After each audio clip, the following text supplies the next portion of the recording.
نے فرمایا میں اس بات کا خوف نہیں کرتا کہ میری امت کمزور ہو جائے گی، اس بات کا ڈر نہیں کہ پیسے ختم ہو جائیں، نہ یہ خوف ہے کہ بھوکی مرے گی۔ حضور کس بات کا خوف ہے؟ تو نبی پاک نے فرمایا خوف یہ ہے کہ ان کا یقین کمزور ہو جائے گا۔ یاد رکھیں اگر اعتبار نہ ہو تو گھر نہیں چلتا، تو اگر اللہ رسول پر یقین کامل نہ ہو تو پھر بندہ مسجد نہیں آ سکتا، پھر اس کا دین نہیں چلتا، پھر اس کے لیے مشکل ہے نماز، پھر اس کے لیے مشکل ہے راہ خدا میں خرچ کرنا۔ میرے نبی پاک نے فرمایا یوں نہ کہا کر کہ یا اللہ چاہے تو دے چاہے تو نہ دے، جب مالک سے مانگ تو کہا کر یا اللہ تجھی سے مانگنا ہے، میں لے کے اٹھوں گا، تو مجھے دے گا۔ فرمایا جتنا تیرا یقین کامل ہوگا اتنا ہی اللہ تجھے جھولی بھر کے عطا فرمائے گا۔ کمزور سا مسلمان، لڑکھڑاتا سا مسلمان دیکھتا ہوں کرتا ہوں، اور یہ بھی نہ دیکھا کریں بھائی ایمان یقین کو استقامت کے درجے پہ لیں، یہ نہ دیکھا کریں کہ وہ کیسے دے گا، وہ کسی وسیلے کا محتاج نہیں ہے، وسیلے کو پسند کرتا ہے، پر وسیلے کا محتاج وہ بغیر وسیلے کے بھی دے دیتا ہے۔ ہر آدمی ماں باپ کے ذریعے پیدا ہوتا ہے، اگر پیدا کرنا چاہے تو جناب عیسیٰ کو بغیر باپ کے پیدا کر دیتا ہے، اگر پیدا کرنا چاہے تو حضرت آدم کو بغیر ماں اور باپ کے پیدا کر دیتا ہے۔ جب یقین رکھیں، یقین قرآن مجید پڑھیے،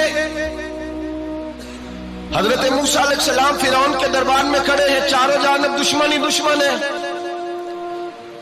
جادوگر آ گئے، انہوں نے سانپ چھوڑے، حضرت موسیٰ کے ہاتھ میں ڈنڈا تھا، حضرت موسیٰ کہتے ہیں یا اللہ کیا کروں؟ تو اللہ تعالیٰ نے فرمایا اپنا عصا پھینک دو۔ کہنا چاہیے تھا نا کہ یا اللہ ایک ہی تو شے ہے، اتنے سانپ ہے، بچانے کے لیے ڈنڈا ہے وہ پھینک دوں؟ ڈنڈا پھینکا جاتا ہے، سانپ کو دیکھ کر کے قابو کیا جاتا ہے۔ یہ میرا اور آپ کا ذوق ہے نا، لیکن انبیاء کرام کا انداز ملاحظہ کیجئے میرے عزیزو۔ اللہ فرماتے ہیں ڈنڈا، اے موسیٰ ڈال دے اپنا عصا، پہلے نہیں فرمایا کہ سانپ بن جائے گا، فرمایا بس تو ڈال دے۔ میں اور آپ ہوتے ہیں تو سام سامنے ہے، ڈنڈا ہاتھ میں ہے، ہم کہیں گے عجیب بات ہے، یہی تو دفاع کی چیز ہے، اسی کو ڈال دوں تو بچوں گا کیسے؟ کہا ڈال دو، تو حضرت موسیٰ نے ڈال دیا، کہا میرے رب کا حکم ہے تو میرے لیے بہتر ہی ہوگا۔ اللہ فرماتے ہیں جب موسیٰ نے ڈالا تو میں نے اس ڈنڈے کو، اس عصا کو اژدہا بنا دیا۔ اب کبھی عصا بھی اژدہا بنے، کبھی چھڑی بھی بہت بڑا اژدہا بنی ہے، لیکن قرآن کہتا ہے جناب موسیٰ نے ڈالا تو اللہ نے اژدہا، بلکہ اس سے پیچھے چلیے، عورتیں کمزور یقین کی ہوتی ہیں نا، جناب موسیٰ پیدا ہوئے تو اللہ فرماتے ہیں میں نے موسیٰ کی ماں کے دل میں بات ڈالی، ماں کے دل میں صندوق میں ڈال کے تو اس کو دریا میں بہا دے۔ اور بھائی صندوق میں کہہ سکتے ہیں نا آکسیجن کیسے جائے گی، اور دریا میں بچے بچنے کے لیے ڈالے جاتے ہیں کہ ڈوبنے کے لیے ڈالے جاتے ہیں؟ ماں کے دل میں یقین کمزور نہیں تھا ماں کا۔ انبیاء کے ماں باپ موحد ہوتے ہیں، دین کو ماننے والے، ماں کے دل میں اللہ نے باپ، اللہ قرآن میں کہتے میں نے وحی کی، میں نے القاء کیا، میں نے بات ڈالی۔ حضرت موسیٰ کی ماں کہتی ہے میں نے ڈال کے نا سمندر میں بیٹا، میں نے سمندر میں بیٹا ڈال کے صندوق میں بند کر کے رب کے حوالے کیا۔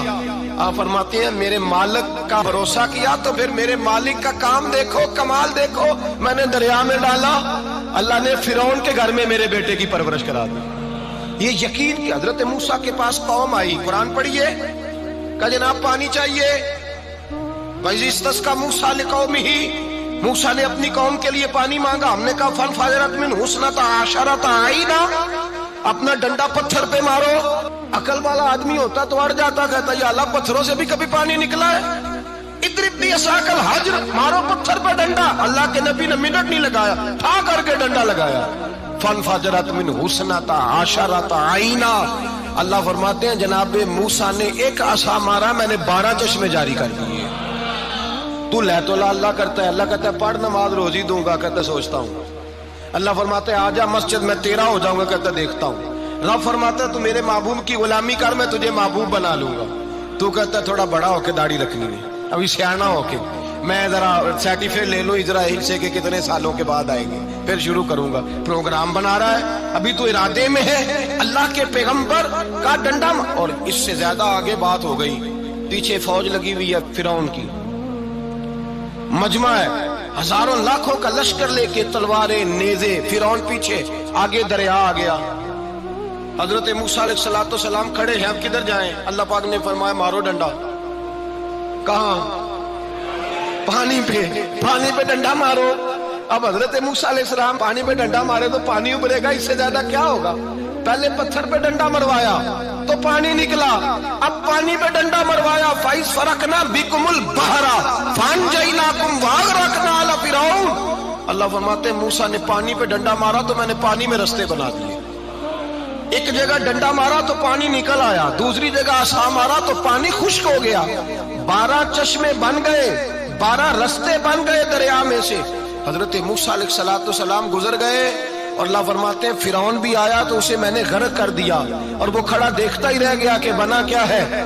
جب یقین کامل نصیب ہوتا ہے، اعتماد کی دولت اللہ دیتا ہے، جب انسان کو یہ انشراح صدر ہو جاتا ہے کہ میری نجات خدا کے حکم میں ہے اور رسول اللہ کے قدموں میں ہے، جب اسے یہ انشراح حاصل ہوتا ہے تو پھر نماز کا لطف آتا ہے۔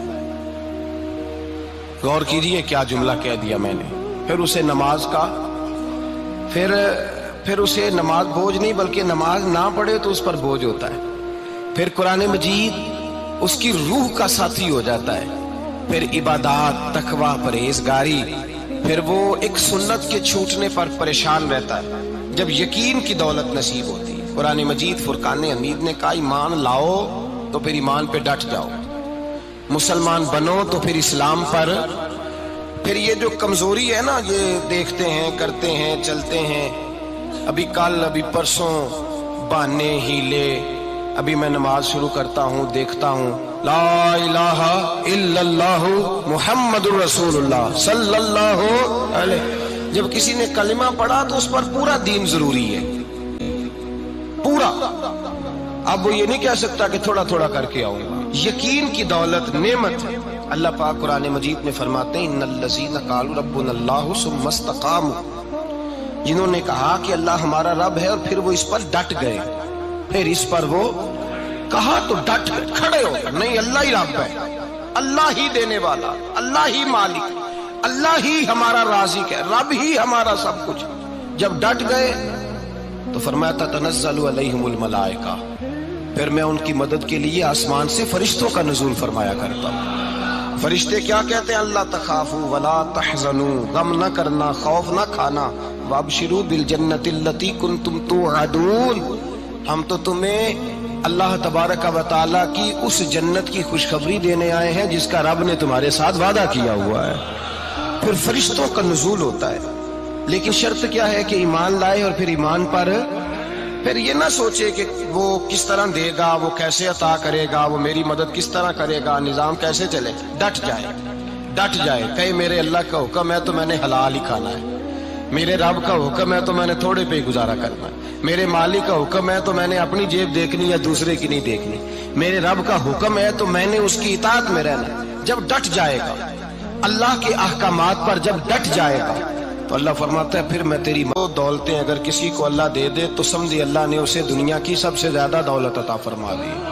یا رسول اللہ وہ کون کون سی چیزیں ہیں؟ فرمایا ایک جس شخص کو اللہ نے معاف کرنے کی دولت عطا کر دی، جو معاف کرنے لگ گیا، جس کی طبیعت میں درگزر آ گیا، جو معاف کرنے لگا، غلطیاں معاف کرنے لگا، جس کو ایک دولت یہ مل گئی، اور دوسرا میرے مصطفیٰ نے فرمایا جسے اللہ نے یقین کی دولت عطا فرما دی۔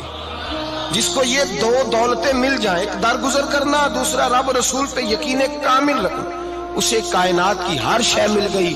میرے نبی پاک نے فرمایا جب بھی دعا مانگو خدا سے یہ دو نعمتیں مانگا کرو، عرض کیا کرو اے اللہ درگزر کی دولت عطا فرما، اے اللہ تو ہمیں یقین کی دولت عطا فرما، ایمان کی قوت اور پختگی نصیب فرما۔ میرے بھائی حضور نے فرمایا مانگ کے لو۔ کمزور ایمان والا شخص کسی کام کا نہیں ہوتا۔ جس آدمی کے ذہن میں شک کا بیج ایک دفعہ جنم لیتا ہے وہ آدمی تو غلام سے بدتر ہے، بے کیف سجدہ، روٹھی روٹھی سی عبادت، اس کی زندگی کیفیات سے خالی ہے۔ جس شخص کو پتہ چل جائے نا لوگ میرے مخالف ہیں، اس کا تو سجن رہتا ہی کوئی نہیں۔ اصل بات یہ ہوتی ہے کہ یہاں سوچ بیٹھا ہے کہ دنیا میرے خلاف ہے، یہاں مخالفت یہاں بیٹھ گئی ہے، دو بندے باتیں کر رہے ہیں تو پریشان ہے، میرے خلاف ہی لگے ہوئے ہیں، میری بات ہو رہی ہے، کیونکہ اصل تکلیف کہاں ہے؟ اور اگر یہاں یقین کامل ہو گیا نا کہ سارے مجھ سے پیار ہی کرتے ہیں، تو پھر دو بندوں کو بات کرتا دیکھیں گے تو یہی سوچے گا میری تعریفیں کر رہے ہیں۔